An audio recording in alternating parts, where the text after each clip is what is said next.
अपने निवेश पर मोटा रिटर्न पाने की इच्छा हर कोई रखता है। बाजार में ऐसे कई ऑप्शन मौजूद हैं जिनमें निवेश करके इन्वेस्टर अच्छा खासा रिटर्न ले सकते हैं, और इन्हीं में से एक बढ़िया रिटर्न लेने का तरीका है म्यूचुअल फंड्स में एसआईपी। एसआईपी में आप सालाना औसतन 12% का रिटर्न ले सकते हैं। ये रिटर्न मार्केट के उतार चढ़ाव पर डिपेंड करता है। साल 2024 के आखिरी महीनों में जहां मार्केट में गिरावट का दौर जारी हुआ, आज वो 2025 के दूसरे महीने में भी कायम है।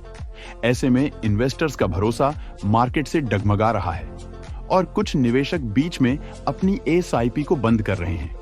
लेकिन बड़ा सवाल यह है कि क्या मार्केट की उथल-पुथल के बीच आपको अपनी एसआईपी रोकनी चाहिए या नहीं, या फिर गिरावट का फायदा उठाते हुए नई एसआईपी शुरू करनी चाहिए? इसका जवाब इस वीडियो में मैं आपको बताने वाला हूं। आज के टाइम में रिटेल इन्वेस्टर्स के लिए एसआईपी के जरिए म्यूचुअल फंड में इन्वेस्ट करना सबसे पॉपुलर तरीका बन गया है। लेकिन जिस तरह एफआईआई बाजार का मैदान छोड़कर भाग रहे हैं और कई शेयर्स के भाव नीचे पहुंच रहे हैं, उसको देखते हुए एसआईपी निवेशक भी अब बाजार की डगर पर फूंक फूंक कर कदम रख रहे हैं। हालांकि एसआईपी में लोगों की दिलचस्पी अभी भी लगातार बनी हुई है। एसआईपी की पॉपुलैरिटी का अंदाजा आप इसी बात से लगा सकते हैं कि एमएफई के मुताबिक जनवरी में लगातार दूसरे महीने 26,000 करोड़ से ज्यादा का एसआईपी इनफ्लो आया है। इससे पहले दिसंबर 2024 में यह पहली बार 26,000 करोड़ के आंकड़े को पार कर गया था। तब एसआईपी में रिकॉर्ड 2,459 करोड़ का इन्वेस्ट आया था। लेकिन क्या गिरावट के बाद निवेशकों को अपनी एसआईपी बंद करनी चाहिए? इस पर फाइनेंशियल एक्सपर्ट्स दो हिस्सों में बटे हुए नजर आते हैं। कुछ का तो कहना है कि बाजार के पीक पर एसआईपी शुरू करना ठीक है, तो कुछ कहते हैं कि मार्केट में गिरावट पर एसआईपी में निवेश करना सही है। इसके लिए निवेशक सबसे पहले यह समझ ले कि एसआईपी में निवेश 1 या 2 साल के लिए ना करें।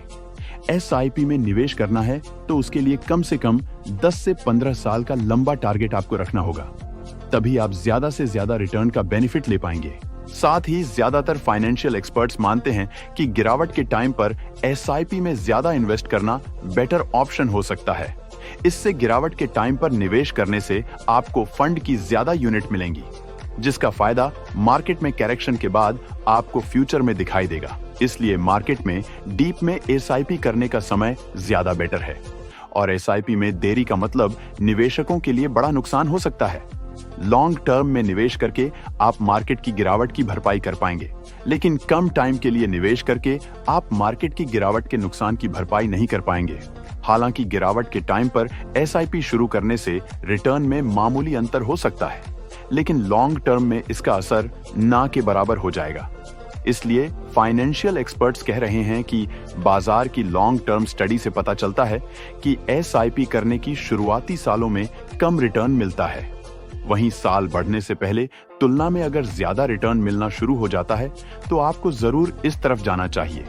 साथ ही निवेश में देरी करने से कंपाउंडिंग इंटरेस्ट के फायदे भी आप छोड़ देते हैं। इसलिए जल्दी और जल्दी लगातार निवेश करना सबसे बेहतर स्ट्रेटजी हो सकती है। एसआईपी में निवेश के लिए धैर्य और डिसिप्लिन बनाए रखें। इस अप्रोच के साथ ही आप अपनी एसआईपी से बेहतर रिटर्न पाने में सफलता हासिल कर पाएंगे। रही बात मार्केट की, तो बाजार का उतार चढ़ाव आपकी वेल्थ क्रिएशन को रोक नहीं सकता। एसआईपी चाहे बाजार के पीक पर शुरू की जाए या बॉटम पर, ज्यादा रिटर्न पाने का असली मंत्र कंसिस्टेंसी, डिसिप्लिन और लंबे समय तक निवेश को बनाए रखना है। यही रणनीति निवेशकों को लॉन्ग टर्म में ग्रोथ का फायदा देगी। इसलिए बाजार की गिरावट से घबराएं बिल्कुल भी नहीं, ना ही अपनी एसआईपी को रोकें, क्योंकि जल्द ही बाजार में रौनक के साथ अच्छे रिटर्न मिलने का दौर भी फिर से लौटेगा। क्या आपने कभी एसआईपी किया है? और क्या आप इस बाजार के गिरावट को देखने के बाद अपनी एसआईपी रोकने की सोच रहे हैं? आप हमें नीचे कमेंट बॉक्स में बता सकते हैं। और ऐसी और वीडियोस के लिए देखते रहिए बीमा हेल्प 24।